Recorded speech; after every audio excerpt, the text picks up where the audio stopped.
ദൈവത്തിന്റെ പരിശുദ്ധ നാമം വാഴ്ത്തപ്പെടുമാറാകട്ടെ. നമ്മൾ പ്രാർത്ഥിക്കുന്ന ഏത് വിഷയങ്ങളുടെ മേലും സ്വർഗത്തിലെ ദൈവം തമ്പുരാൻ മറുപടി നൽകും. അടുത്ത കാലത്ത് ഒരു കൊച്ചു പെൺകുട്ടി കാനഡയിലേക്ക് പോകാൻ അവൾ അവിടെ വെയ്റ്റോമിൽ വന്ന് പ്രാർത്ഥിക്കാൻ വന്നു. 2 ദിവസം മുമ്പ് എന്നെ കാനഡയിൽ നിന്ന് വിളിച്ചിരുന്നു. അപ്പോൾ അവളുടെ അമ്മയും സഹോദരനും ഒക്കെ ചേർന്നാണ് വന്നത്. ആ കൊച്ചുകുട്ടിക്ക് കാനഡയിൽ പോകണം. കൂടെയുള്ള സ്നേഹിതരെല്ലാം പോയി. പോകാനുള്ള സാമ്പത്തിക പദ്ധതികളൊന്നും കയ്യിലില്ല.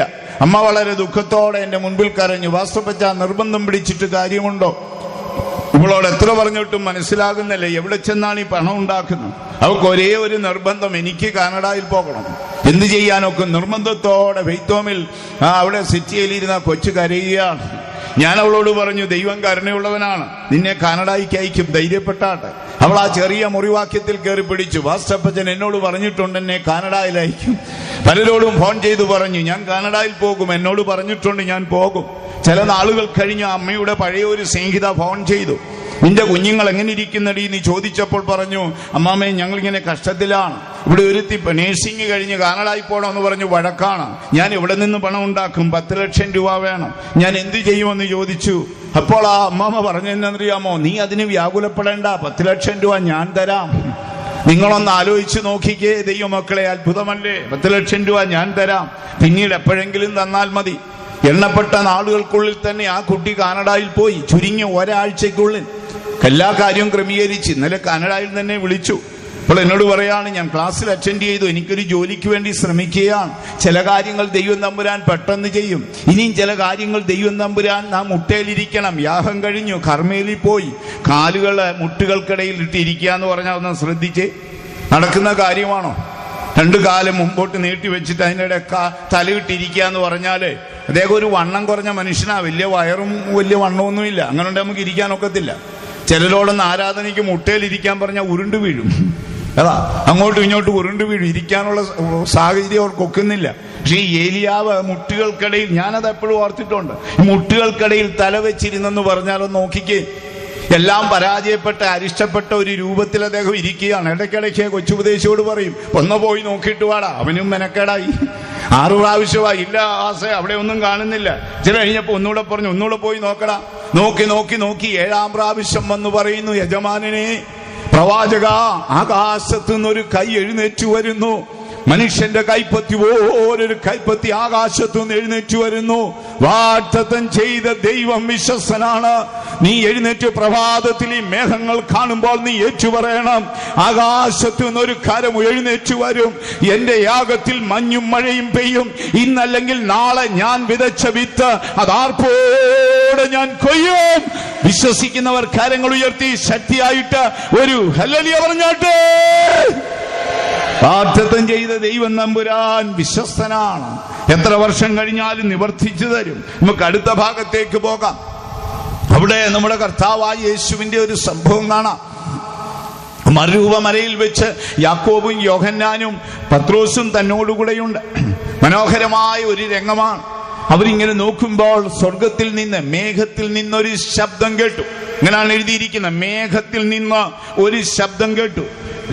മർക്കോസിന്റെ സുവിശേഷം 9-ാം അധ്യായം 7-ാം വാക്യം എന്ന് വായിച്ചാട്ടെ.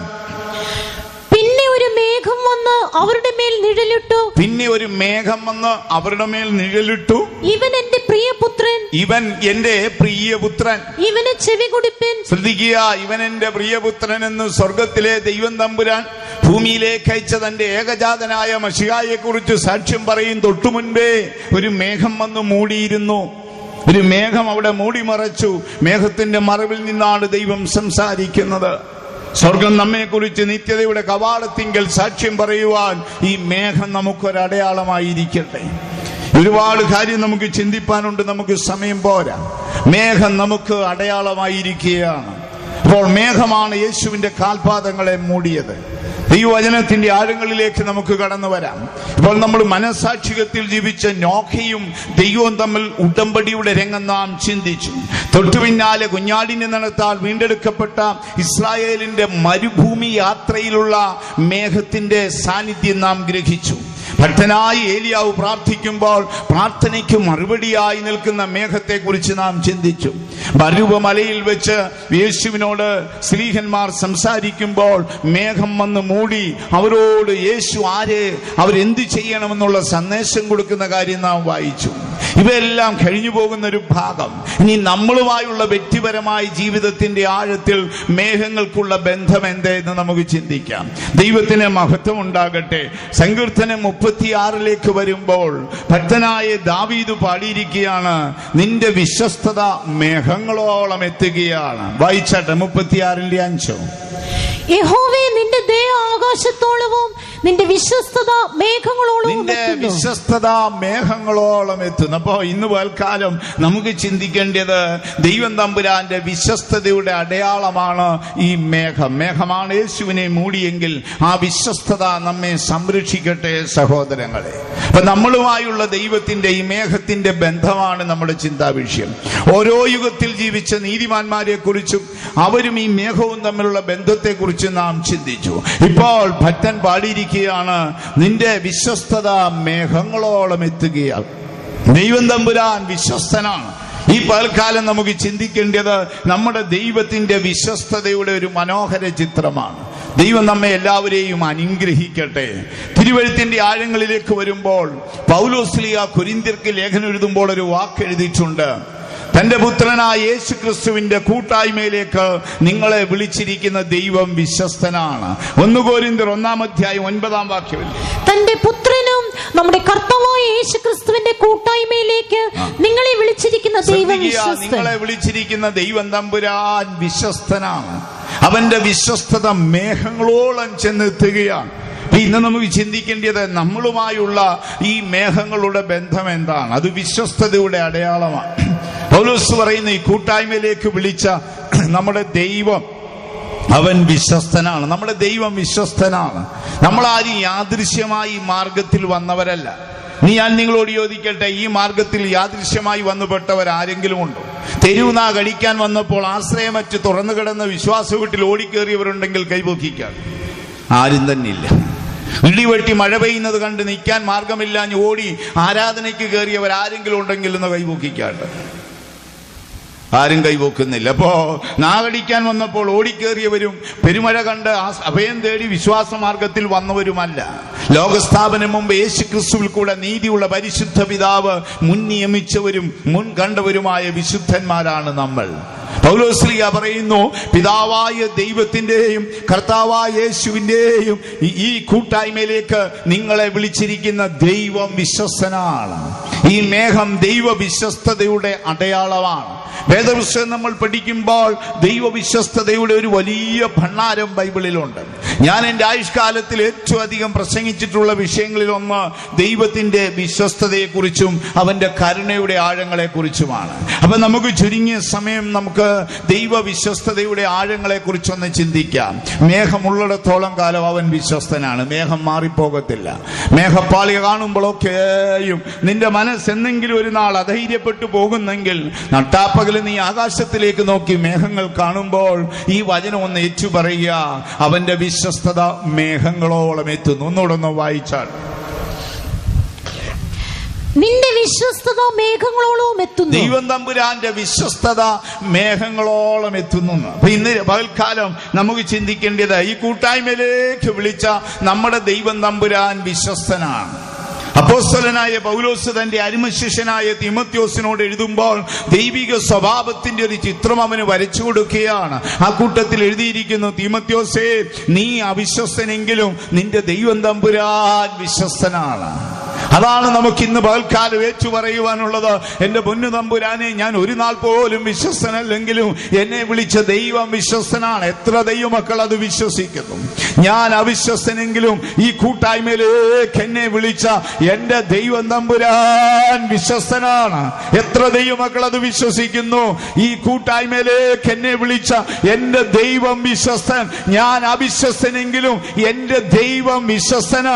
അവന്റെ സ്വഭാവം ത്യജിപ്പാൻ ഒരു നാളും സാധ്യമല്ല.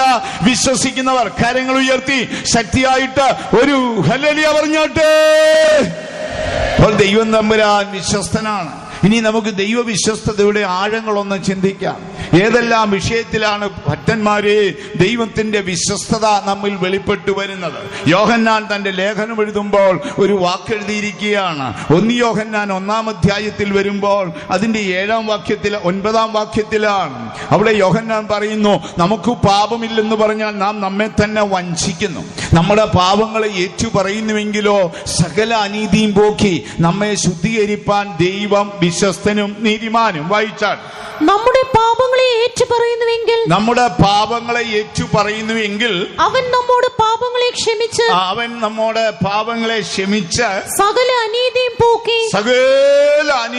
പോക്കി നമ്മെ ശുദ്ധീകരിപ്പാൻ തക്കവണ്ണം വിശ്വസ്തനും നീതിമാനുമാണ്.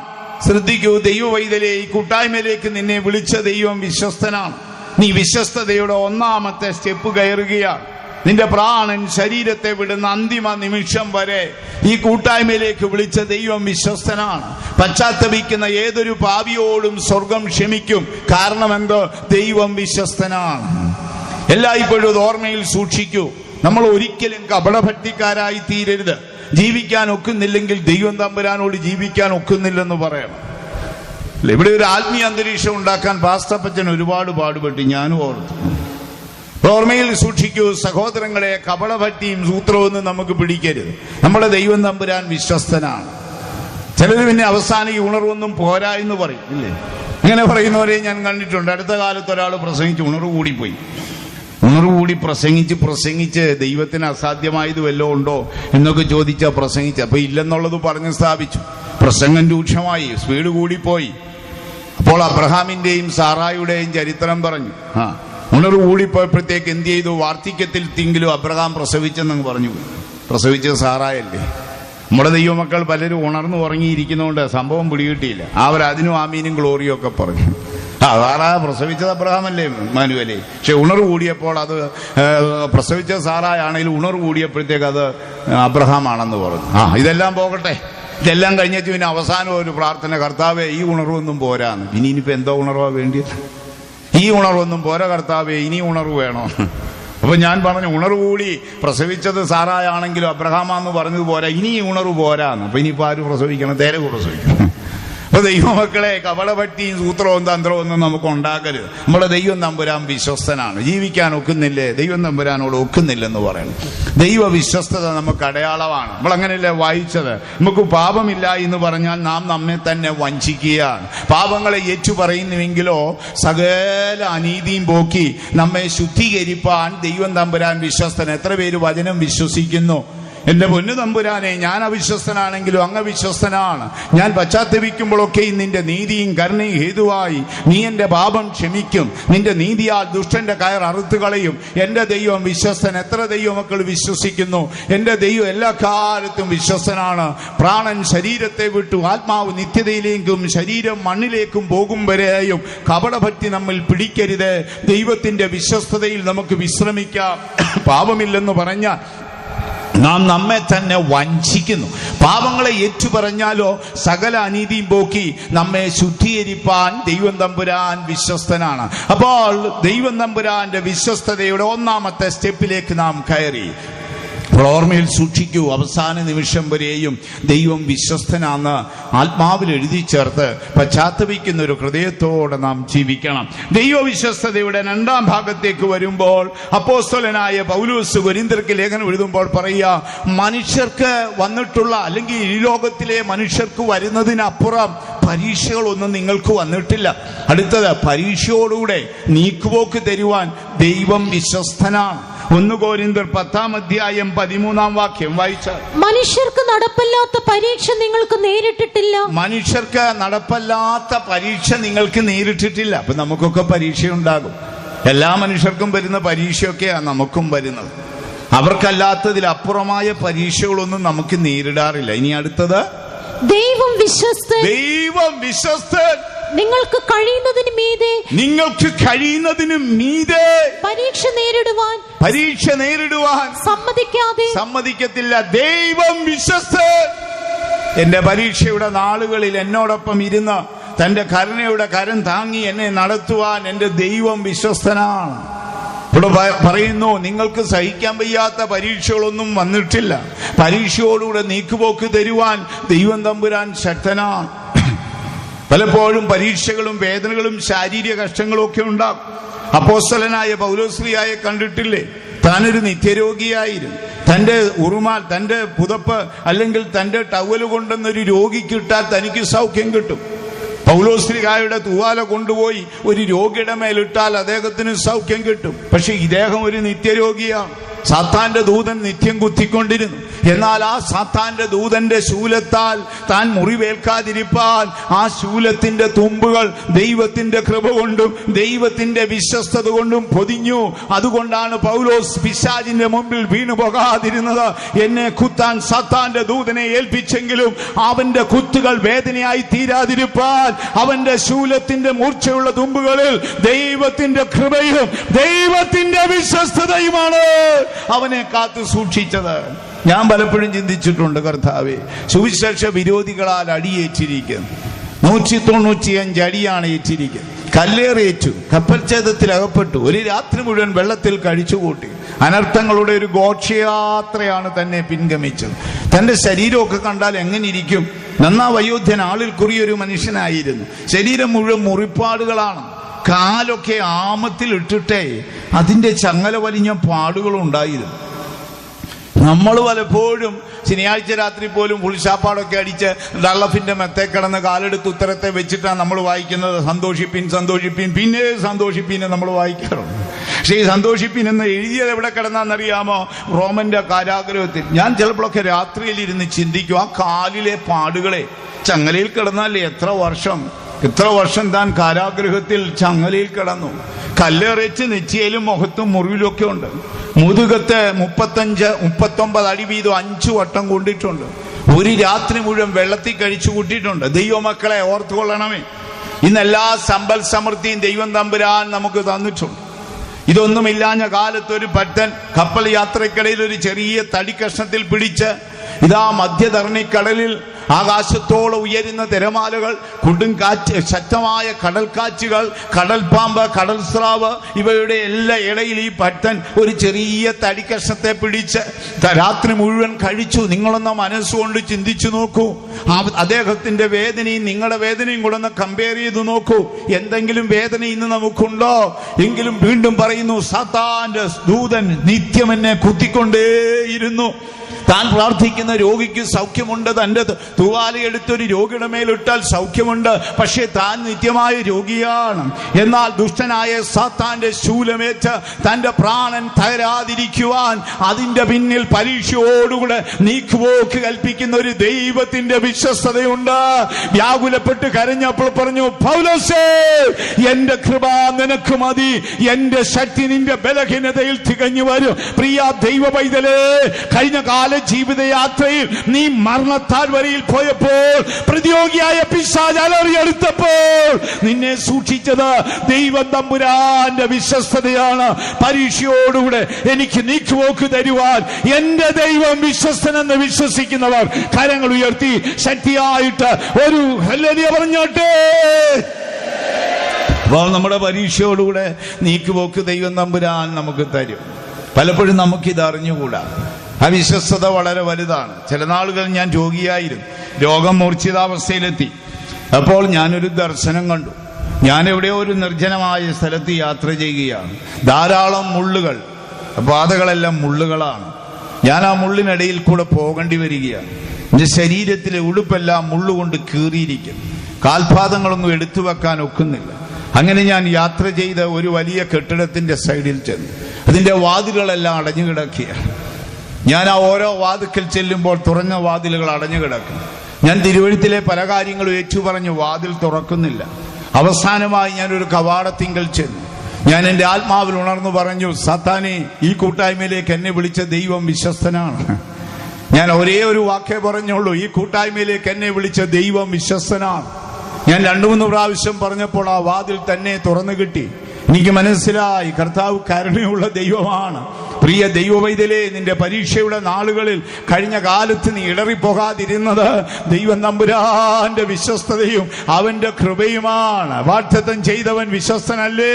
കഴിഞ്ഞ കാലങ്ങളിൽ നമ്മെ നടത്തിയവൻ വിശ്വസ്തനല്ലേ? മിസ്രയീമിന്റെ അടിമത്തത്തിൽ നിന്ന് രക്ഷിച്ചവൻ വിശ്വസ്തനല്ലേ? നമ്മെ പോറ്റി പുലർത്തിയ ദൈവം വിശ്വസ്തനല്ലേ? പരീക്ഷയോടുകൂടെ നീക്കുപോക്ക് തരുവാൻ എന്റെ ദൈവം വിശ്വസ്തൻ. എത്ര പേര് വിശ്വസിക്കുന്നു? ശക്തിയായിട്ടൊന്ന് ഹല്ലേലൂയ പറഞ്ഞാട്ടെ. വചനം വിശ്വസിച്ചുകൊണ്ട് നമ്മൾ ശക്തിയോടെ ദൈവത്തെ സ്തുതിക്കണം. അപ്പോൾ മേഘം വിശ്വസ്തതയുടെ അടയാളമാണ്. പരീക്ഷയോടുകൂടെ നമുക്ക് ദൈവം തമ്പുരാൻ നീക്കുപോക്ക് തരും. ദൈവം തമ്പുരാൻ നീക്കുപോക്ക് എന്നില്ല നമുക്കൊരു കാര്യം നേടാനൊക്കത്തില്ല. ദൈവം തമ്പുരാൻ അഡ്വാൻസ് ആയിട്ടൊന്നും നമ്മളോട് പറയത്തില്ല കേട്ടോ. ചിലർക്ക് അങ്ങനെയൊക്കെ ഉണ്ട്. ചിലർക്ക് ഈ ഒട്ടുമാവിന്റെ മനസ്സാ. ഒട്ടുമാവ് കണ്ടിട്ടില്ലേ? ഒട്ടുമാവ് ചട്ടിയിൽ വെച്ചിരിക്കുകയാണ്. ഇന്നലെ വെച്ചതാണ്, നാളെ കായ്ക്കും, മറ്റന്നാൾ പൂക്കും. ഇന്ന് വെച്ച് നാളെ കൊഴുത്തു, മറ്റന്നാൾ പൂത്തു, അടുത്ത ദിവസം തന്നെ എന്ത് ചെയ്യും? ബുധനാഴ്ചയോടുകൂടെ മാങ്ങ പഴുക്കും, വ്യാഴാഴ്ച പറിച്ച് തിന്നും. ഇതാ നമ്മുടെ മനസ്സ്. നമ്മൾ പ്രാർത്ഥിക്കുമ്പോഴൊക്കെ ഷോർട്ട് മൈൻഡാ. ഒരു മൺചട്ടിക്കകത്തുള്ള വേരേ നമുക്കുള്ളൂ. പക്ഷെ ദൈവം തമ്പുരാൻ ചെയ്യുന്ന അങ്ങനെയല്ല. ദൈവം തമ്പുരാൻ നമ്മുടെ അയ്യത്തൊരു മാവ് വെച്ചാൽ ആദ്യം ആ മാവ് വളരും. അതിന്റെ വേരുകൾ കാറ്റടിച്ചു പടരാതിരിക്കാൻ ആഴത്തിൽ തായ് വേരുകൾ ഇറങ്ങും. അതിനുശേഷം അതിനാവശ്യമുള്ള ധാതു ലവണങ്ങളെ വലിച്ചെടുക്കുവാൻ ചെറുവേരുകൾ ഇറങ്ങും. അവയുടെ തടി ബലപ്പെട്ട് ഒരാൾ കൈപ്പൊക്കത്തിലെത്തുമ്പോൾ ആദ്യം 2 മാങ്ങ ഉണ്ടാകും, പിന്നെ 3 മാങ്ങ ഉണ്ടാകും, പിന്നെ 5 മാങ്ങ ഉണ്ടാകും. വർഷങ്ങൾ കഴിഞ്ഞ് മാവ് ബലപ്പെടുമ്പോൾ കൊടുക്കുന്ന ഫലം താങ്ങാനുള്ള ശേഷിയാൽ മാവിനെ ദൈവം തമ്പുരാൻ നിർത്തും. ഇപ്പൊ നമ്മുടെ കണ്ടുപിടുത്തവും ദൈവം തമ്പുരാന്റെ കണ്ടുപിടുത്തവും തമ്മിലുള്ള വ്യത്യാസമാണ്. നമ്മുടെ കയ്യിലിരിക്കുന്ന ഒട്ടുമാവിന്റെ പരിപാടിയാണ്. ഇന്ന് വെക്കണം, നാളെ കായ്ക്കണം, മറ്റന്നാൾ പൂക്കണം, പിന്നെ അടുത്ത ദിവസം പൂളി തിന്നണം. എടാ, ഇതിന്റെ ചട്ടിയില ഇത്രേ ഉള്ളന്നേ. മാങ്ങ പറിക്കുന്ന കൂട്ടത്തിൽ പിടി മൂത്ത് കഴിഞ്ഞാൽ വേരും കൊണ്ടിഞ്ഞു പോരും. ഇങ്ങനെ ഒരു ഷോർട്ട് മൈൻഡാണ് നമ്മുടേത്. പക്ഷെ ദൈവം തമ്പുരാന്റെ പദ്ധതി അല്ല. ദൈവം തമ്പുരാന് മാങ്ങയല്ല വിഷയം, മാവാണ് വിഷയം. ദൈവം തമ്പുരാൻ ഈ മാങ്ങയല്ല, 4 ഉണ്ണിക്കല്ല വിഷയം. പകരം എന്തുവാ? പിന്നെന്താണ്? ആ മാവിന്റെ നിലനിൽപ്പാണ് വിഷയം. പലപ്പോഴും ദൈവം തമ്പുരാൻ അതാണ് നോക്കുന്നത്. നിന്റെ ഫലമല്ല വിഷയം, നിന്റെ നിലനിൽപ്പാണ് വിഷയം. ദൈവം വിശ്വസ്തനാണ്. നിനക്ക് പരീക്ഷ നേരിടുന്നുവോ? അതോടുകൂടെ നീക്കുപോക്ക് തരുവാൻ ഈ കൂട്ടായ്മയിലേക്ക് വിളിച്ച് എന്റെ ദൈവം വിശ്വസ്തനാണ്. രാപ്പകലെന്ന് ഏറ്റു പറയൂ, പിശാചി യുദ്ധം നിർത്തി പോയിക്കളയും. നമുക്ക് ഞാൻ പറഞ്ഞല്ലോ, നമ്മളെല്ലാം ഷോർട്ട് മൈൻഡാ. പെട്ടെന്ന് കാര്യം നടക്കണം, ഇല്ലെങ്കിൽ പിന്നെ വലിച്ചെറിഞ്ഞേച്ചു പോകും. ചില മനുഷ്യരെ കണ്ടിട്ടില്ല. ചിലങ്ങനെ തിടുക്കമുള്ളവരുണ്ട്. 2 പേരൊരിക്കൽ ഭക്ഷണം കഴിക്കാൻ പോയിരുന്നു. ഭക്ഷണം കഴിക്കാൻ പോയിരുന്നപ്പോൾ ഒരുത്തൻ ഇരിക്കുകയാണ്. അപ്പൊ അടുത്തവനെ കണ്ടില്ല. ഭക്ഷണം വിളമ്പാൻ വന്ന ആൾ ചോദിച്ചു, അവനെവിടെ പോയടാ? ഓ, കൊതിയൻ ഇലയ്ക്ക് പോയിരിക്കുക, എനിക്കിഞ്ഞ് തറയെ തന്നേരുന്നതാണ്. അപ്പൊ ഇതാരാ? കൊതിയനാരാ? അവൻ പറയാണ്, കൊതിയൻ ഇലവെട്ടാൻ പോയിരിക്കുക, എനിക്കിഞ്ഞ് തറയിലോട്ട് തന്നേക്കാൻ. അപ്പൊ ആരാണ് കൊതിയൻ? ഇലവെട്ടാൻ പോയവനാണോ തറയിലോട്ട് വിളമ്പിക്കോളാൻ പറയുന്നവനാണോ? അതുകൊണ്ട് നമ്മൾ ഈ തിടുക്കമൊന്നും പിടിക്കരുത്. ദൈവം തമ്പുരാൻ തന്റെ നീതി നിമിത്തം തക്ക സമയത്ത് നമ്മുടെ നിലനിൽപ്പ് നോക്കി ആദ്യം 2 മാങ്ങ, പിന്നെ 3 മാങ്ങ, പിന്നെ 5 മാങ്ങ, അങ്ങനെയൊക്കെയാണ്. പണ്ടേ കാലത്ത് അങ്ങനെ പാസ്റ്റർമാർ ട്രെയിനിങ് കാലത്തല്ലേ ആദ്യം 3 പേരുള്ള സഭ കൊടുക്കും. എന്നെ പാസ്റ്റർ എം. പോളപ്പച്ചന് 5 കൊല്ലം കറുകാച്ചാരി വെച്ച് 5.5 കൊല്ലം 15 വിശ്വാസികളൊന്നും ഓർത്ത്. പിന്നെ തൂണില്ലാത്തൊരു ഹോളായതുകൊണ്ട് സന്തോഷമുണ്ട്. കാര്യം ആരും ചാരിയിരിക്കത്തില്ല. 15 പേരെയും കൊണ്ട് 5.5 വർഷം ഇരിക്കുക. എന്നാലും ഞാൻ 2000 പേരോട് പ്രസംഗിക്കുന്ന പോലെ പ്രസംഗിക്കുന്നത്. പാസ്റ്റർ എന്നോട് പറഞ്ഞു, എന്തെങ്കിലും നീ മാറ്റം ചോദിക്കുമോ എന്ന് അറിയാൻ വെച്ചിരിക്കുകയാണ്. അതിലെ ഒരു 10 പേരും തമിഴ്നാട്ടിൽ നിന്ന് ജോലി തേടി വന്നവരാ. അവിടെ ഏതെങ്കിലും വെടിക്കെട്ടുള്ളപ്പോൾ അവരങ്ങ് പോകും. പിന്നെ ഒരു കുഞ്ഞോട്ടിച്ചാനും, ഒരു പാപ്പച്ചാനും, ഒരു ബേബിച്ചാനും ഉണ്ട്. അത്രയും പേരേ ഉള്ളൂ. 4 പേര് കാണും. ഇപ്പോൾ ഓർമ്മയിൽ ഇരുന്നോളണം സഹോദരങ്ങളെ. ദൈവം തമ്പുരാൻ അങ്ങനെ സ്റ്റെപ്പായിട്ടേ നമ്മളെ പൊക്കിക്കൊണ്ടുവരും. ദൈവം വിശ്വസ്തനാണ് കേട്ടോ. പരീക്ഷയോടുകൂടെ നീക്കുപോക്ക് തരുവാൻ എന്റെ ദൈവം വിശ്വസ്തനാണ്. മേഘങ്ങൾ ഉള്ളിടത്തോളം കാലം രാവിലെ എഴുന്നേറ്റ് ആകാശത്തിലേക്ക് നോക്കിയിട്ടെന്ന് പറയണം, മേഘങ്ങളെ, എന്റെ ദൈവത്തിന്റെ വിശ്വസ്തതയുടെ അടയാളമാണ് നീ. നിന്നെ കാണുമ്പോഴൊക്കെ ഞാൻ ഓർക്കുന്നു, പശ്ചാത്തപിക്കുന്ന ഭാവിയായ എന്റെ പാപം എന്റെ ദൈവം ക്ഷമിച്ചു തരും. ഏതെങ്കിലും ഒരു നാൾ എനിക്ക് പരീക്ഷ ഉണ്ടായാൽ അതോടുകൂടെ ദൈവം തമ്പുരാൻ എന്ത് ചെയ്യും? എനിക്ക് നീക്കുപോക്ക് തരും.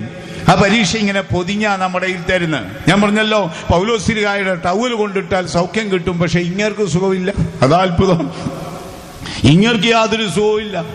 അങ്ങേരുടെ ടവൽ കൊണ്ടിട്ടാൽ സൗഖ്യം കിട്ടും. സാത്താൻ രാപ്പകൽ കുത്തുകയാണ്. പക്ഷെ ആ ശൂലത്തിന്റെ മുറിവേറ്റ് തന്റെ പ്രാണൻ നോവാതിരിക്കാൻ ആ ശൂലത്തിന്റെ തുമ്പിൽ ദൈവം കൃപ കൊണ്ട് പൊതിഞ്ഞു വെച്ചിരിക്കുകയാണ്. ഇങ്ങനെ കൃപ കൊണ്ട് പൊതിഞ്ഞു വെച്ചിരിക്കുകയാണ്. ദൈവത്തിന്റെ കൃപയും വിശ്വസ്തതയും കൂടെ ചേർന്നപ്പോൾ പരീക്ഷയിൽ നീക്കുപോക്കുണ്ടായി. പിൽക്കാലത്ത് താൻ എഴുതി, ഞാൻ മറ്റുള്ളവരെക്കാൾ അധികം കഷ്ടമനുഭവിച്ചു, അത് ഞാനല്ല, എന്നോടുകൂടെയുള്ള ദൈവത്തിന്റെ കൃപയത്രേ. ദൈവത്തിന്റെ കൃപയാലും വിശ്വസ്തതയാലും പരീക്ഷ നാളിൽ ദൈവം തമ്പുരാൻ നിനക്ക് നീക്കുപോക്ക് തരും. ഞാൻ പറഞ്ഞല്ലോ, ചില കാര്യമൊക്കെ ദൈവം തമ്പുരാൻ നമ്മുടെ ഫ്രണ്ട്സ് ഒന്നുമല്ല, തോളത്ത് കൈയിട്ട് ചോദിക്കാൻ ഇന്നത് ചെയ്യാൻ പോവാന്ന് പറയാൻ നമ്മുടെ സെർവൻ്റ് ഒന്നുമല്ല. ദൈവം തമ്പുരാൻ ചിലപ്പോൾ മിണ്ടാതൊക്കെ ഇരുന്നിട്ട് ലാസ്റ്റ് ടൈമിലേ ചെയ്യത്തുള്ളൂ. അങ്ങനെയൊക്കെ ചെയ്യും. വെള്ളത്തിലോട്ട് എടുത്തിട്ടിട്ട് ഇവൻ ഇവിടെ കയറി പിടിക്കുന്നു നോക്കും, ആരെയാണ് ആശ്രയിക്കുന്നൊക്കെ നോക്കും. പൊക്കി എടുത്ത് നമ്മളെ അങ്ങ് പടുക്കുഴിയിലോട്ട് ഇട്ടിട്ട് ദൈവം മിണ്ടാതിരിക്കും. പിന്നെ എന്തോ ആരെയാ കയറി പിടിക്കുന്നത്, ആരെ പിടിച്ച് ആരുടെ കരങ്ങളാണ് അഭയം തേടുന്നതെന്ന് നോക്കും. ലാസ്റ്റ് പാതാളത്തിൽ താഴുമ്പോൾ ദൈവം തമ്പുരാൻ ഇറങ്ങി വന്ന് കയറി പിടിക്കും. കഴുകാൻ പറക്ക പഠിപ്പിക്കുന്ന അങ്ങനെയാണ്. ദൈവം തമ്പുരാൻ നമ്മളോടും അങ്ങനെ തന്നെ ചെയ്യും. ഇസ്രായേലിനെ മിസ്രൈമിൽ നിന്ന് വിടുവിച്ച് ചെങ്കടൽ കടത്തുകയാണ്. ഫറവോൻ രണ്ടു ഭാഗത്തും കൂറ്റൻ പാറക്കെട്ട്, ഇതാ മുമ്പിൽ തിരമാല അടിച്ചുയരുന്ന ഭയങ്കര ചെങ്കടൽ, പുറകിൽ ഫറവോനും സൈന്യവും. ഫറവോന്റെ ശബ്ദം ഇസ്രായേൽ കേട്ടു. എന്താ പറയുന്നത്? യഹോവേ, ശത്രു പറയുന്നു, ഞാൻ അവനെ പിന്തുടർന്ന് പിടിച്ച് എന്റെ കയ്യാൽ കൊള്ള പങ്കിടുമെന്ന് ശത്രു പറയുന്നു. ഫറവോന്റെ ശബ്ദം ജനത്തിന്റെ കാതിലെത്തി. രണ്ട് സൈഡിലും പാറക്കെട്ട്, മുൻപിൽ ഭയങ്കരമായ ഒരു ചെങ്കടൽ. എങ്ങനെ മുൻപോട്ട് പോകും? ദൈവം മോശയോട് പറയുന്നു, മുൻപോട്ട് പോകൂ, മുൻപോട്ട് പോകൂ, വ്യാകുലപ്പെടരുത്.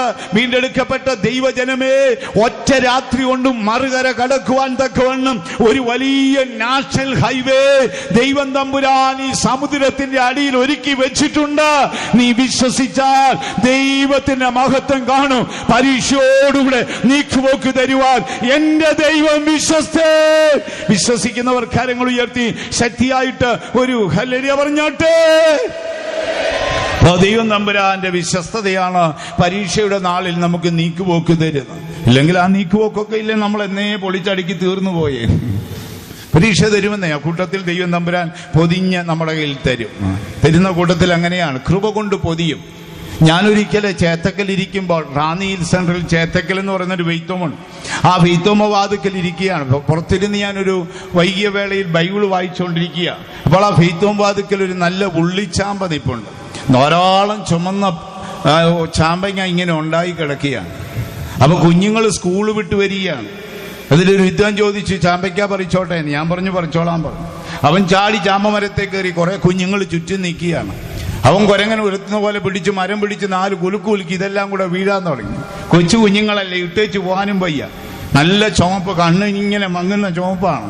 ഞാനിവരെ വീക്ഷിച്ചുകൊണ്ടിരുന്നു. ഇവരാദ്യം ചോറ്റുപാത്രത്തിലും ബാഗിലും ഒക്കെ കുറെ പെറുക്കി, ഇട്ടേച്ച് പോകാൻ മനസ്സില്ല. അവസാനം പിന്നെ എന്ത് ചെയ്തു? കൈ ഇങ്ങനെ ചേർത്ത് പിടിച്ചിട്ട് ആദ്യം കുറെ കയ്യിൽ പെറുക്കി വെച്ചു. വീഴുന്നത് ഓടി പെറുക്കിയാണ്. എന്ത് ചെയ്യാനാ? ഒന്ന് പെറുക്കാൻ വന്നപ്പോ ഒന്നങ്ങ് പോവുക. കുനിഞ്ഞുമ്പോഴേ ഒരെണ്ണം ഇങ്ങോട്ട് എടുക്കുമ്പോൾ ഒരെണ്ണം ഇതിലേ അങ്ങ് പോവുക. ആ എടുത്ത താഴെ വീണത് തുണിയെ ചുറ്റിയിട്ട് അടുത്ത കുനിയുമ്പോൾ അടുത്തത് പോവുക. അപ്പൊ എന്നോട് ദൈവം തമ്പുരാൻ പറഞ്ഞടാ, എത്ര ബാലൻസ് ചെയ്താലും ഇത്രയൊക്കെ നടക്കത്തുള്ളൂ. ഒന്ന് പിടിക്കുമ്പോൾ ഒന്ന് താഴെ പോവുക, അടുത്ത പിടിക്കുമ്പോൾ അടുത്ത താഴെ പോവുക. എനിക്ക് കുറെ നേരം കുഞ്ഞുങ്ങൾ അത് ചെയ്യുന്ന കണ്ടു. അതുങ്ങൾക്ക് ഇട്ടേച്ച് പോകാനും വയ്യ. ബാഗിലും ചോറ്റുപാത്രത്തിലും ഒക്കെ നിറച്ചു, എന്നാലും ഇട്ടേച്ച് പോകാൻ വയ്യാത്തത് കൊണ്ട് കുഞ്ഞിഞ്ഞ് ഒന്നെടുക്കുമ്പോൾ ഒന്ന് പോവുക. ഞാൻ ഉടനെ അകത്ത് പോയി മലയാള മനോരമ കീറിക്കൊണ്ടുവന്ന് കുമ്പിൾ കുത്തി അതിനകത്ത് പെറുക്കിയിട്ട് കൊടുത്തു. ആത്മാവെന്നോട് പറഞ്ഞു, പരീക്ഷയോടുകൂടെ നീക്കുപോക്ക് ദൈവം ഇങ്ങനെ തരും. പരീക്ഷ മാത്രമല്ല, അതിനോടൊപ്പം ഒരു നീക്കുപോക്കുണ്ട്. ഇന്ന് നീ എന്തു പരീക്ഷയിൽ പോയാലും ആ ദുഷ്ടന്റെ അമ്പ് നിന്റെ മേൽ, ആ ദുഷ്ടന്റെ ശൂലം നിന്റെ പ്രാണനെ തൊടത്തില്ല. എത്ര ദൈവമക്കൾ വിശ്വസിക്കുന്നു? ഈ മേഘം സാക്ഷ്യമാണ്. ഈ പ്രതിസന്ധിയിൽ, ഈ പരീക്ഷയിൽ ദുഷ്ടന്റെ ആ ശൂലം എന്റെ പ്രാണനെ തൊടത്തില്ല. വിശ്വസിക്കുന്നവർ എത്ര പേരുണ്ട്? അവരെന്ന കാര്യങ്ങൾ ഉയർത്തിപ്പിടിച്ചാട്ട്, എന്നെ വിളിച്ച ദൈവം വിശ്വസ്തനാണ്. അവന്റെ വിശ്വസ്തത മേഘങ്ങളോളം എത്തിച്ചേരും. ഈ പരീക്ഷയോടുകൂടെ, ഈ അനർത്ഥത്തോടുകൂടെ, ഈ കഷ്ടത്തോടുകൂടെ എന്റെ ദൈവം എനിക്ക് നീക്കുപോക്ക് കൽപ്പിച്ചിരിക്കുന്നു. ശക്തിയായിട്ടൊരു ഹല്ലേലൂയ പറഞ്ഞാട്ടെ. അപ്പോൾ നമ്മുടെ ദൈവത്തിന്റെ വിശ്വസ്തതയുടെ 3ാമത്തെ സ്റ്റെപ്പാണ് നാം ചിന്തിച്ചത്. പരീക്ഷയോടുകൂടെ നമുക്ക് നീക്കുപോക്ക് തരും. ഇത് പരീക്ഷ നേരിട്ടാലും കഴിഞ്ഞകാല പിതാക്കന്മാരെയൊക്കെ കണ്ടിട്ടില്ലേ? ഭയങ്കര പരീക്ഷയിൽ കൂടെ അവർ പോയി, വേദനകളിൽ കൂടെയൊക്കെ അവർ പോയി, ദാരിദ്ര്യത്തിൽ കൂടെയൊക്കെ പോയി.